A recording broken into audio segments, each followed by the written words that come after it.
புறமனை பார்த்தீங்கன்னா காவேரி பர்த்டேக்கு விஷ் பண்ணணுங்கிறதுக்காக விஜய் காவேரியை பார்க்கணுங்கிறதுக்காக ஸ்கூல்லேயே காத்துக்கிட்டு இருக்காங்க. அப்போ காவேரி வராங்க. காவேரியை பார்த்ததுமே விஜய் சர்ப்ரைஸாக விஷ் பண்ணுறதுக்காக வெயிட் பண்ணிக்கிட்டு இருக்காங்க.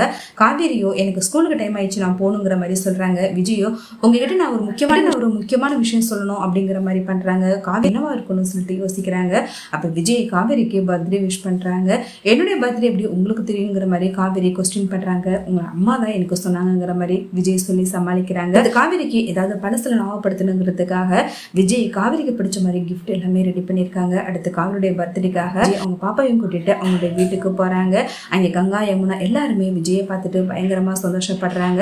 காவேரி பாப்பாவும் பார்த்துட்டு ரொம்பவே சந்தோஷப்படுறாங்க. காவேரியோ இவங்க என்னுடைய பர்த்டேக்கு வந்த மாதிரியே தெரியலையே, இவங்க பாப்பா கிட்டையும் விஜய் கிட்டையும் இவ்வளோ க்ளோஸா இருக்குங்களேன்னு சொல்லிட்டு ஒரு பக்கம் யோசிக்கிறாங்க. அடுத்து காவேரியுடைய பர்த்டே பயங்கரமா செலிப்ரேட் பண்றாங்க. கங்கா யோசிக்கிறாங்க காவேரி மனசுல எப்படியாவது விஜயை லவ் பண்ண வைக்கணும், விஜய் ஆசைப்பட்ட மாதிரி காவேரி கூட ஒன்று சேர்ந்துலாம், இவங்க 2 பேத்துக்கும் மறுபடியும் கல்யாணம் பண்ணி வச்சுட்டா இந்த பிரச்சனை சரியாயிடுங்கிற மாதிரி ஒரு பிளான் பண்றாங்க. அடுத்து கங்கா காவேரி கிட்ட சொல்றாங்க, அங்க பாரு விஜய் பயங்கரமா ஸ்மார்ட்டா இருக்காரு, பேசாம நீ ஏன் அவரை லவ் பண்ணி கல்யாணம் பண்ணிக்கிங்கிற மாதிரி சொல்றாங்க.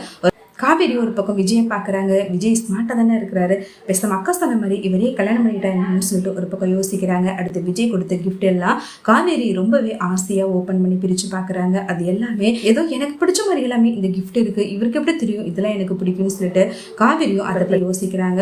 ஒரு பக்கம் கங்கா போகும்போது சொல்லிட்டு போகிறாங்க, ஒய்ஃப் கிடையாது, அந்த பாப்பாவும் அம்மா இல்லாத தாயாக தானே வளர்ந்துக்கிட்டு இருக்கா, அந்த பாப்பாவுக்கும் உன்னை ரொம்பவே பிடிச்சிருக்கு, விஜயும் ரொம்பவே ஸ்மார்ட்டாக இருக்கிறாரு, பேசாமல் அவரே கல்யாணம் பண்ணிக்கோ காவேரிங்கிற மாதிரி சொல்றாங்க. காவேரியும் அதை பத்தி யோசிக்க ஆரம்பிக்கிறாங்க. அடுத்த நாள்ல இருந்து காவேரி விஜயை தேட ஆரம்பிக்கிறாங்க. இதை விஜய் புரிஞ்சுக்கிட்டு காவேரி தன்னை லவ் பண்ண ஆரம்பிச்சிடன்னு சொல்லிட்டு ரொம்பவே சந்தோஷம் அவங்க தாத்தா கிட்ட சொல்லி சந்தோஷப்படுறாங்க.